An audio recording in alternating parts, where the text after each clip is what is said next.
मुरलीधर, जिन्हें ईमानदारी की सजा भुगतनी पड़ी थी मोदी राज में। जस्टिस एस मुरलीधर, जिन्होंने मोदी शाह के नाक में दम कर रखा था जब वो जज थे। जस्टिस एस मुरलीधर ने अब फ्रीडम ऑफ प्रेस और फ्रीडम ऑफ जुडिशियरी कैसे एक दूसरे के लिए जरूरी है, लोकतांत्रिक देश के लिए जरूरी है, ये उन्होंने बतलाया है और बहुत ही अच्छे तरीके से बताया है। थर्ड पिलर और फोर्थ पिलर एक दूसरे पर निर्भरशील। दोस्तों, एक ऐसा जज जिसने पूरी भारतीय जनता पार्टी के नाक में दम करके रखा है, खास करके अमित शाह और मोदी के नाक में दम करके रखा है। वो ऐसा जज है जो रातों रात अपने घर को ही कोर्ट बना देता है और रातों रात फैसला सुना देता है। दोस्तों, ऐसा कौन सा जज सामने निकल कर आ चुके हैं दोस्तों, जिसने मोदी शाह के नाक में दम कर दिया और रातों रात बड़े से बड़े फैसला सुनाते हुए नजर आ रहे हैं। वहीं पर एक और बात दोस्तों, कि मोदी और शाह इस जज से बहुत ज्यादा डरते हैं और इन जज की तबादले की बातें किस तरह से कही जा रही है। हमारे साथ वरिष्ठ पत्रकार मौजूद है अदिति, आप उनकी इस रिपोर्ट को देखें। जस्टिस एस मुरलीधर, जिन्हें ईमानदारी की सजा भुगतनी पड़ी थी मोदी राज में। जस्टिस एस मुरलीधर, जिन्होंने मोदी शाह के नाक में दम कर रखा था जब वो जज थे। जस्टिस एस मुरलीधर ने अब फ्रीडम ऑफ प्रेस और फ्रीडम ऑफ जुडिशियरी कैसे एक दूसरे के लिए जरूरी है, लोकतांत्रिक देश के लिए जरूरी है, ये उन्होंने बतलाया है और बहुत ही अच्छे तरीके से बताया है। थर्ड पिलर और फोर्थ पिलर एक दूसरे पर निर्भरशील है, जिसे आज की सरकार धीरे धीरे खत्म कर रही है।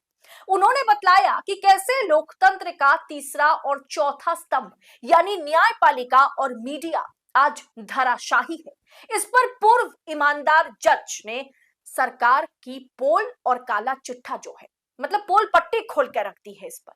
जस्टिस मुरलीधर की हिस्ट्री बहुत दिलचस्प है। क्यों बार बार मैं आपको बता रही हूं कि जस्टिस मुरलीधर ईमानदार जज थे, क्यों बता रही हूं कि उन्हें अपनी ईमानदारी की सजा भुगतनी पड़ी थी, सुनिएगा आगे, तो वीडियो को आखिर तक देखें। नमस्कार, मैं हूं आपके साथ अदिति और आप 4 PM न्यूज नेटवर्क देख रहे हैं। जस्टिस मुरलीधर, पूर्व न्यायाधीश मुरलीधर, जिन्हें मोदी जी से अपनी ईमानदारी की सजा मिली थी।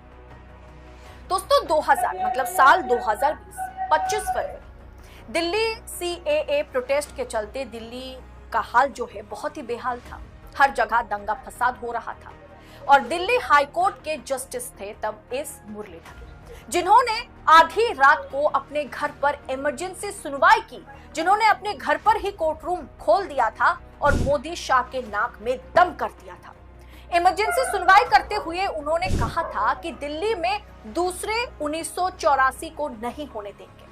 दिल्ली हिंसा पर मामले पर दिल्ली पुलिस को खूब उन्होंने फटकार लगाई और इसके अलावा उन्होंने नागरिकता संशोधन के विरोध में प्रदर्शन के दौरान दिल्ली में हुई हिंसा में घायलों को, चाहे वो हिंदू पक्ष हो मुस्लिम पक्ष हो, दोनों पक्षों के घायलों को सुरक्षा और बेहतर इलाज कराने के निर्देश दिए थे। और उन्होंने जिस तरीके से आधी रात को अपने घर पर ही कोर्ट रूम लगाया था, उसे देखकर मोदी शाह भौचक्का रह गए थे। और दूसरे ही दिन जस्टिस एस मुरलीधर को दिल्ली हाई कोर्ट से, जी हाँ, दिल्ली हाई कोर्ट से सीधा Punjab and Haryana high court transfer कर दिया जाता है। इसीलिए मैंने आपसे कहा कि हर कोई कह रहा था कि उन्हें अपनी ईमानदारी की सजा भुगतनी पड़ी थी। दोस्तों, दिल्ली पुलिस उस समय दिल्ली को जलने दे रही थी, मतलब उस आग को बुझाने की प्रयास तक दिल्ली पुलिस नहीं कर रही थी। ये आरोप दिल्ली पुलिस पर उस समय लग रहा था।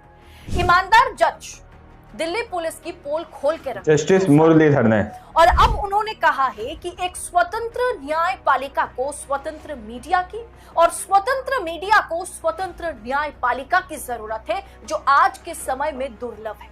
2024 के लिए जारी विश्व प्रेस स्वतंत्रता सूचकांक यानी वर्ल्ड प्रेस फ्रीडम इंडेक्स में 180 देशों में भारत की रैंकिंग जो है वो बहुत ही निराशाजनक है। ये कहते हुए उन्होंने अपने भाषण में उन्होंने इस बात का जिक्र किया कि 180 देशों में से भारत की रैंकिंग जो है वो 159 है। 2023 में 161 पर हम थे, जबकि ये बहुत ही मामूली सुधार है। वो दिन दूर नहीं जब हम पीछे, मतलब रैंकिंग नीचे की ओर से हम आगे रहेंगे, सबसे आगे। पूर्व जस्टिस एस मुरलीधर ने इंटरनेट शटडाउन के लगातार उपयोग के मतलब उपयोग करके किस तरीके से प्रेस की आजादी को, प्रेस की स्वतंत्रता को कहीं ना कहीं खत्म करने की प्रयास सरकार करती है, उसकी ओर भी उन्होंने इंगित किया है। अनुराधा वसीम बनाम यूनियन ऑफ इंडिया में सुप्रीम कोर्ट के 2020 के फैसले, जिसमें कहा गया था कि इंटरनेट शटडाउन के आदेश असंगत नहीं होने चाहिए और इंटरनेट शटडाउन करने से सरकार को हमेशा बचने की जरूरत है और सरकार को इस बात का पालन भी करना है। अदालत के निर्देशों के बावजूद भी सरकार ने शटडाउन लगातार जारी रखा है। खासकर जम्मू कश्मीर जैसे जो इलाका है, हमने हाल ही में देखा था मणिपुर भी उसी के दायरे में आ गया था, जहां पर काफी समय तक, अभी तक भी शायद शटडाउन मतलब इंटरनेट को करके रखा गया है और जिस खबर को बाहर तक आने नहीं दिया जाता है, जहां पत्रकारों को रिपोर्ट करने की उनकी क्षमता पर गंभीर प्रतिबंधों का सामना करना पड़ता है। इंटरनेट शटडाउन के आदेश अब पूरे देश में लगभग नियमित रूप से जारी किए जाते हैं, जबकि सुप्रीम कोर्ट ने इसके खिलाफ फैसला सुनाया था। किसानों का विरोध हो, मणिपुर हिंसा हो, यहाँ तक कि परीक्षाओं के दौरान भी हो, ये आदेश पब्लिक डोमेन में नहीं है और इसीलिए मतलब एक तरीके से सरकार इसका पूरी तरीके से दुरुपयोग करती है। इंटरनेट शटडाउन कहीं ना कहीं पत्रकारिता, आजाद पत्रकारिता में बाधा का काम जैसा है और ये बात फिर से जस्टिस मुरलीधर ने दोहराया है कि सरकार प्रेस की आजादी को, प्रेस को दबाने की कोशिश में लगी हुई होती है। उन्होंने ये भी कहा कि प्रेस को आजाद रखने के लिए एक आजाद न्यायपालिका की भी जरूरत है और एक आजाद न्यायपालिका को बरकरार रखने के लिए एक आजाद मीडिया की जरूरत है। भारत, ईरान, म्यांमार और यूक्रेन 2022 और 23 में सबसे अधिक इंटरनेट शटडाउन वाले देशों में से है। अब बाकियों के लिए आप मान सकते हैं कि बाकी देशों में युद्ध चल रहा है, माहौल ठीक नहीं है, वहां तो इंटरनेट शटडाउन बंद हो सकता है, वहां की सरकार की मर्जी है। लेकिन भारत में ऐसा क्या पिछले 2 सालों से चल रहा था जिसके चलते सबसे ज्यादा शटडाउन करने वाले देशों की सूची में भारत आ गया?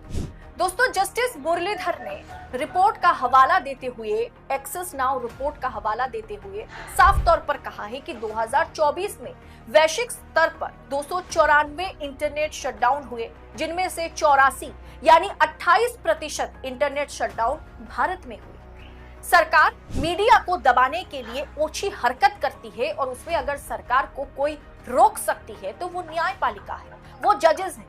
इसीलिए स्वतंत्र मीडिया के लिए स्वतंत्र न्यायपालिका और स्वतंत्र न्यायपालिका के लिए होना बेहद जरूरी है, प्रेस बहुत जरूरी है। और इस बात को फिर से पूर्व जस्टिस मुरलीधर ने दोहराया है।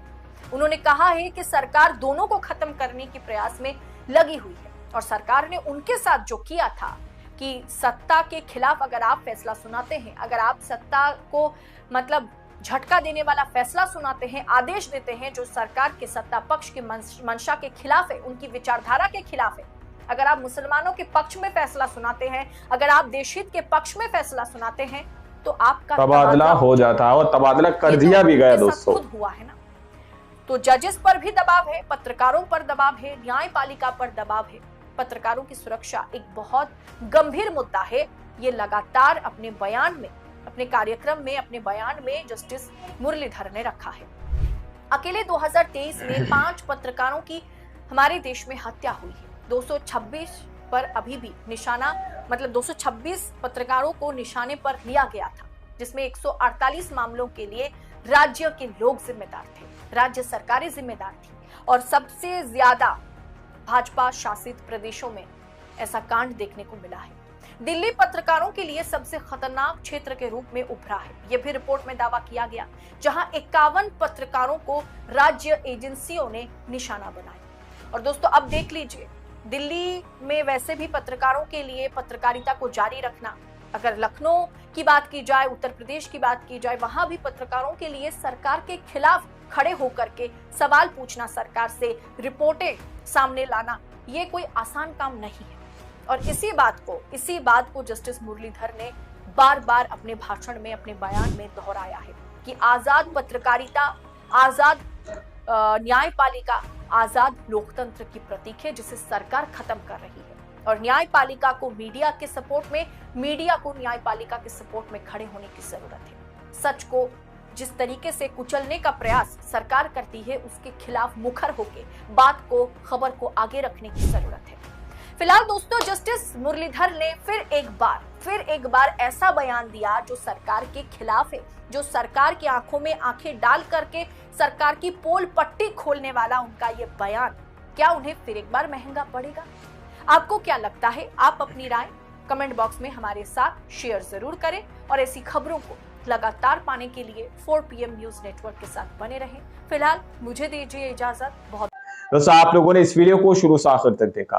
वीडियो के अंदर सीधे तौर पर बात की जा रही है कि किस तरह से जज मुरलीधर को लेकर यहां पर उनके तबादले कर दिए गए थे। जब दिल्ली के अंदर कांड हुए तो दिल्ली के अंदर रातों रात उन्होंने अपने घर को ही कोर्ट बना डाला, घर के अंदर ही उन्होंने फैसले सुना डाले, लेकिन सुबह क्या होता है, उनका तबादला कर दिया जाता है। एक तरफ एक जज के घर से करोड़ों रुपए कैश बरामद होने का आरोप लगाया जा रहा है, कुछ वीडियो सामने निकल के आ रहे हैं, उनके तबादले कर दिए जा रहे हैं, ट्रांसफर कर दिए जा रहे हैं, लेकिन जो सच्चाई सामने लेकर आ रहे हैं दोस्तों, जो सही और सच्चे फैसले सुनाते हैं, उनके साथ इस तरह से कार्य किया जाता है। ये तस्वीरें अपने आप में बहुत कुछ बयां करती हैं दोस्तों। एक बार फिर से सच्चाई को उजागर करने का काम मुरलीधर ने किया दोस्तों।